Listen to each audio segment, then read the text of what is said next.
دیتے مجھے آپ کو دلہا دلہن کو چاہے وہ نئے ہوں یا 10 سال پرانے ہوں کو کیا پیغام دیتی ہیں؟ سب سے پہلا پیغام یا ایھا الذین آمنوا اتقوا اللہ، اے وہ لوگوں جن ایمان لائے ہو اللہ رب العالمین کا تقوی اختیار کرو، حق تقاتہ، اور ویسا تقوی اختیار کرو جیسا تقوی اختیار کرنے کا حق ہے، ولا تموتن الا وانتم مسلمون، اور تمہیں موت نہیں آنی چاہیے مگر اس حال میں کہ تم مسلمان ہو۔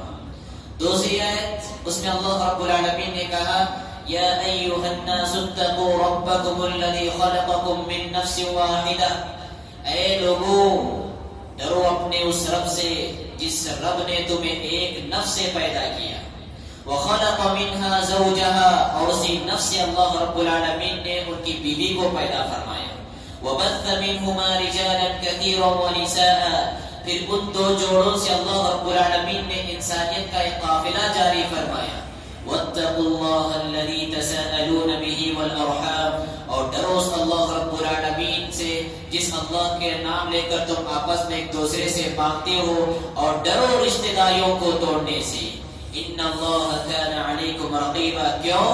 اس لیے کہ اللہ رب العالمین تم پر خوب نگہبان۔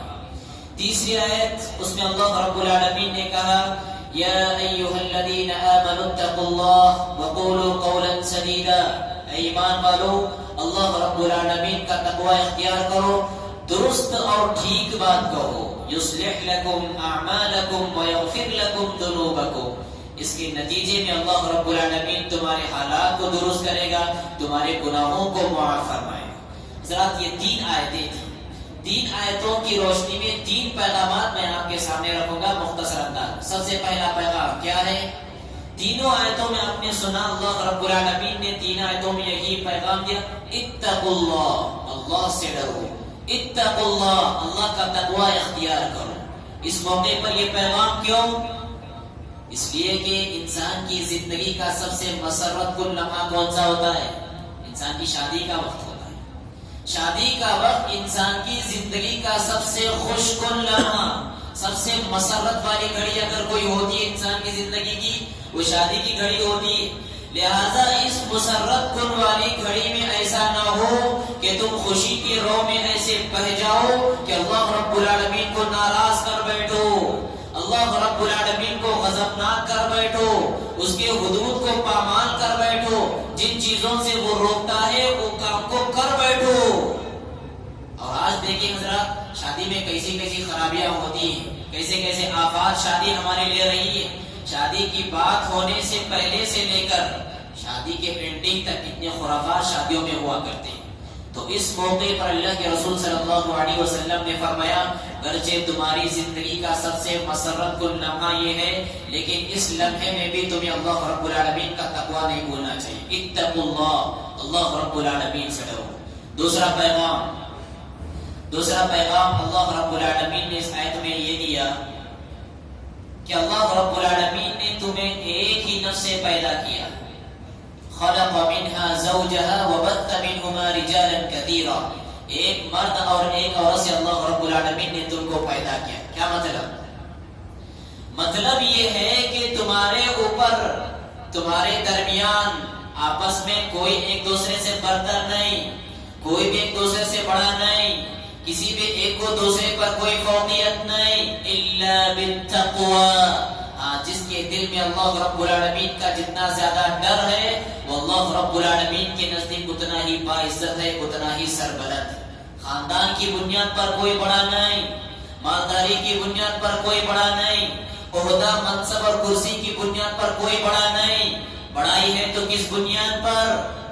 ان اکرمکم عند اللہ اتقاکم، تم میں سب سے معزز، محترم، سربلند، عزت دار وہ ہے جس کے دل میں اللہ رب العالمین کا جتنا زیادہ تقوی ہے۔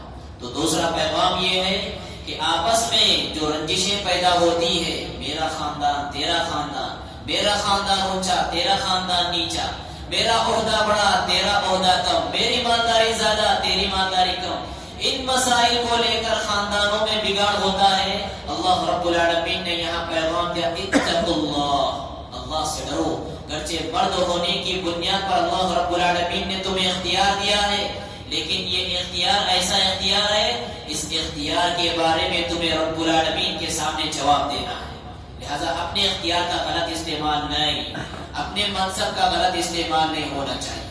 تیسرا پیغام جو کہ اہم پیغام ہے، آخری اور بنیادی پیغام کیا ہے؟ وہ پیغام یا ایھا الذین آمنوا اتقوا اللہ وقولوا قولا سدیدا، درست اور ٹھیک بات کہو. اے ایمان والو، سچی بات کہو، درست بات کہو، ٹھیک بات کہو. میں آپ سے پوچھتا ہوں، رشتے کیوں ٹوٹتے ہیں؟ خاندان کیوں بکھرتے ہیں؟ قبیلے کیوں برباد ہوتے ہیں؟ خاندانوں کے درمیان کیوں نفرتوں کی دیوار ٹھہرتی ہے؟ اس لیے کہ جہاں پر انسان زبان کو چھوڑ دیتا ہے، وہیں پر خاندانوں کے درمیان نفرتوں کی دیوار ٹھہر جاتی ہے. ایک دوسرے کی غیبت کرنا، ایک دوسرے کی چغلی کرنا، ناشائستہ الفاظ استعمال کرنا، غیر مہذب الفاظ استعمال کرنا، ارے ترے سے ایک دوسرے کو مخاطب کرنا. زبان یہ وہ چیز ہے جہاں پر بنتے ہوئے رشتے ٹوٹ جاتے ہیں، اور ٹوٹتے ہوئے رشتے زبان ہی کی وجہ سے سدھر جاتے ہیں اور نبھتے ہیں. اس لیے اللہ رب العالمین نے کہا وَقُولُوا قَوْلًا سَدِيدًا. رشتہ وہ نبھتا ہے، رشتہ پائیدار وہ رشتہ ہوتا ہے جن رشتوں میں زبان کا ادب ہو، بات کرنے کا سلیقہ ہو، بات کرنے کا ڈھنگ ہو. جن لوگوں کی زبان شائستہ ہو، مہذب ہو، ایسے لوگوں کے رشتے پائیدار ہوتے ہیں. ایسے رشتے اللہ رب العالمین ایسے رشتوں کو نبھاتا. آگے اللہ نے کیا کہا؟ یصلح لکم اعمالکم ویغفر لکم ذنوبکم. زبان اچھی رہے گی انسان کی، اللہ رب العالمین اس زبان کی برکت کی وجہ سے تمہارے ٹوٹتے ہوئے رشتوں کو اللہ جوڑے گا، بکھرتے ہوئے خاندان کو اللہ رب العالمین اکٹھا کرے گا، بڑھتی ہوئی نفرت کی دیوار کو اللہ رب العالمین منہدم کرے گا. یصلح لکم اعمالکم ویغفر لکم ذنوبکم. اور ساتھ ہی ساتھ اللہ رب العالمین تمہارے گناہوں کو بھی معاف فرمائے گا. تو حضرات، ضرورت ہے ان آیتوں کی روشنی میں ہماری نئی زندگی کا جو آغاز ہو رہا ہے، خصوصاً دلہا دلہن کی، ان آیتوں کی روشنی میں اپنی نئی زندگی کا آغاز کریں. ہم خصوصاً دلہا اور دلہن کے حق میں یہ دعا کریں بارک اللہ لکما وبارک علیکما وجمع بینکما فی خیر. میں پھر سے رب العالمین سے دعا کرتا ہوں کہ بار الہ یہ جو نیا جوڑا ہے، اس جوڑے میں تو خیر و بھلائی عطا فرما. بار الہ ان کی ذریت سے، کی پشت سے ایسی نسل جاری فرما جو اسلام اور مسلمانوں کے لیے جینے اور مرنے والی بنے. وآخر دعوانا الحمد للہ رب العالمین.